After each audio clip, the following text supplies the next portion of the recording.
Welcome back to Wally's Financial 101. Today we're going to be touching on a little bit about trust and a different type of trust.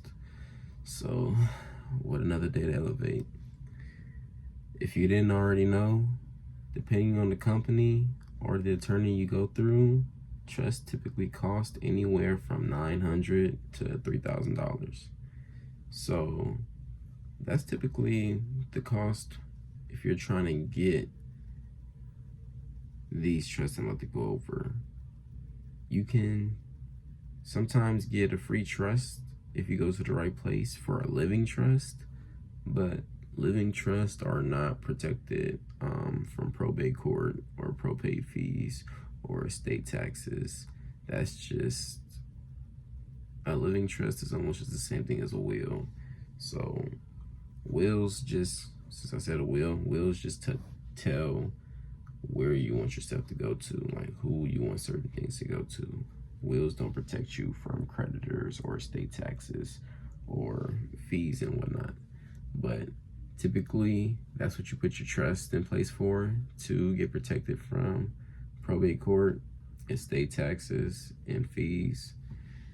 But we'll start off with irrevocable trust. So you have your irrevocable trust that typically cannot be changed after they're created. So after you put all the terms and whatnot you want in your irrevocable trust, after it's submitted, you typically can't touch it, get access to it, make changes to it, nothing. That is because typically the assets are moved out of your estate, so they're no longer in your control. By this happening, that is what helps you avoid creditors, estate taxes, court fees, gift tax, and all these etceteras. So by doing this, the trusts do pay their own income tax. So because it's no longer in your possession and the trust is paying its own tax and doing its own thing, it's now protected against these creditors that might try to come take your money, or these estate taxes that might pop up along the road after you die. So typically, irrevocable trusts are the most protected trust, but that is because you have no more access to it after you create it. But next we even have grantor retained annuity trust. These are basically irrevocable trusts that provide annuities for a certain amount of time. So outside of the funds that provides the annuities, the remainder of the money in a property goes to whoever the named beneficiary is on this trust. So again, it is an irrevocable trust, so you don't have access to it. But by it being a grantor retained annuity trust, a certain amount of the funds in that trust will be paying out annuities for a certain period of time. So then we even have generation skipping trust, which are basically irrevocable trust as well, but these are irrevocable trusts that skip one generation to give your assets to the next generation. So you wouldn't be giving it to your kids, you would be pretty much giving it to your grandchildren or your grandchildren's children. And these ones are irrevocable as well, so you would not have access to the funds that you put away in these trusts. Then we have marital trust. And when we're talking about marital trust, we have two different types of marital trust. There's an AB marital trust, and then there's a Q-tip trust, which is a qualified terminable interest property trust. These are made to pass assets down to the surviving spouse, kids, or grandkids. Typically AB trust, or for when you have you're married to someone and y'all both have the same kids and y'all want to leave something for different children. So AB, whichever spouse dies first, the trust that they put in place becomes irrevocable, helping protect it from estate tax and probate court. And then whoever is alive now controls the decisions on the trust that's in place still, the living person's trust. And then Q-tip trust are basically for married couples who, if you got married and say my wife had kids before I met her, so she had kids with somebody else, and she wants to leave a trust and make sure her kids are heirs and get what she leaves behind. So Q-tip trust is basically just to make sure if you have kids that isn't with someone else, to make sure you're leaving something for your child as well. Then we have spendthrift trust. These are trusts that are tended for small children who don't really know how to handle money well, or even for financially irresponsible loved ones you might have that you don't trust to manage the money. So that again are spendthrift trust.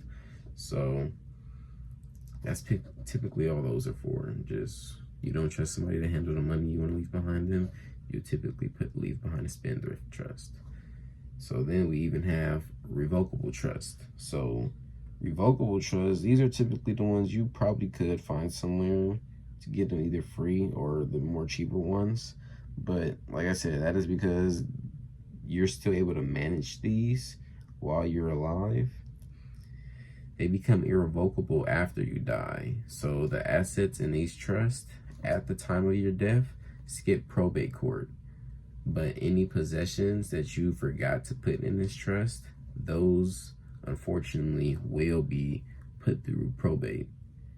So that's why we say revocable trusts really just minimize your taxes, because the assets you do decide and remember to put in here luckily do skip the process, but anything that you have outside of it will be put through that whole process.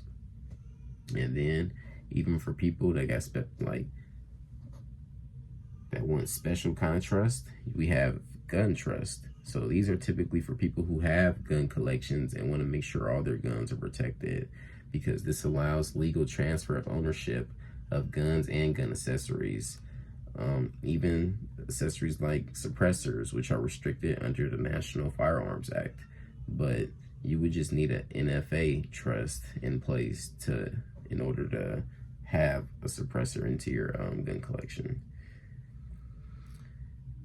Also, you do have asset protection trusts, which these trusts are mainly designed to protect you from creditors.